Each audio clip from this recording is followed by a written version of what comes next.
So this is how this tends to go down. Let's say you've got a cross-functional team, maybe a few dozen people, sales, marketing, service, support. And then along comes a stakeholder, customer, partner, and they drop a business challenge into the middle of that team to resolve.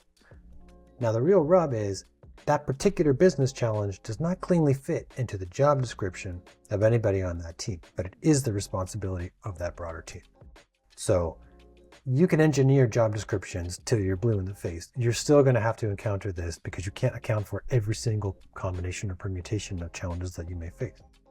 So this is an important moment. You can tell a lot about people on a team. There is what I call a resolution mindset, which I think is very positive, and there is an absolution mindset, which I think is very negative. We'll get to that in a second.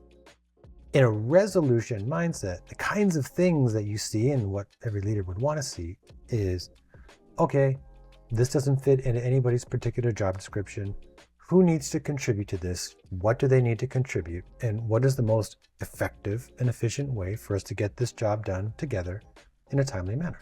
And it's highly constructive, it's good for morale, it's good for everything.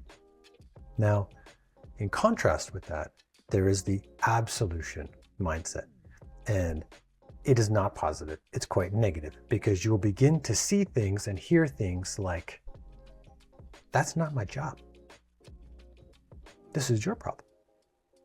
Or that doesn't fit into my job description. This should go to somebody else. And they totally miss that it doesn't fit into anybody else's job description either, although it is the accountability of the extended team. And what you're seeing happen is deflection. And most of the time it's, I'm busy, I don't want to do this. How do I make sure that this piece of work becomes somebody else's responsibility? Or, ooh, this feels kind of risky. If this goes bad, how do I make sure that it does not reflect poorly on me? And they're prioritizing themselves. That's why it's such a problem. They're not thinking about the company, the stakeholder, the customer, the partner, or even the team around them. They are right at the center of their own priority, their own job to be done is to look after themselves, possibly at the expense of everybody else in the system. Now, that's not good because as a company, you're not going to be able to deploy the full capacity of your team against it. This person's not contributing. So that isn't going to lead to success. It's not good for the team because either the job's not going to get done, it's not going to get done well, again, because this person's not contributing, or it may overload the people who really are willing to step in and help. And it's not good for that person either, because maybe in the short run, they get an easier day or an easier week. But it's not good in the long run, because in the long run, what they've demonstrated is they don't particularly care about the organization that they work for, or the stakeholder, or the customer, or the partner, or worse, they don't care about the team around them. And if that becomes a pattern of behavior, people are not going to trust them. People are not going to advance them or give them awards. People are not going to go out of the way to help them.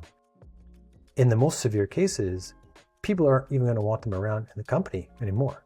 So for all those reasons and more, I believe it is incredibly important as managers and leaders to make sure that our team, as consistently as possible, is demonstrating that resolution mindset and not tripping on whether it fits into some narrow definition of a job description.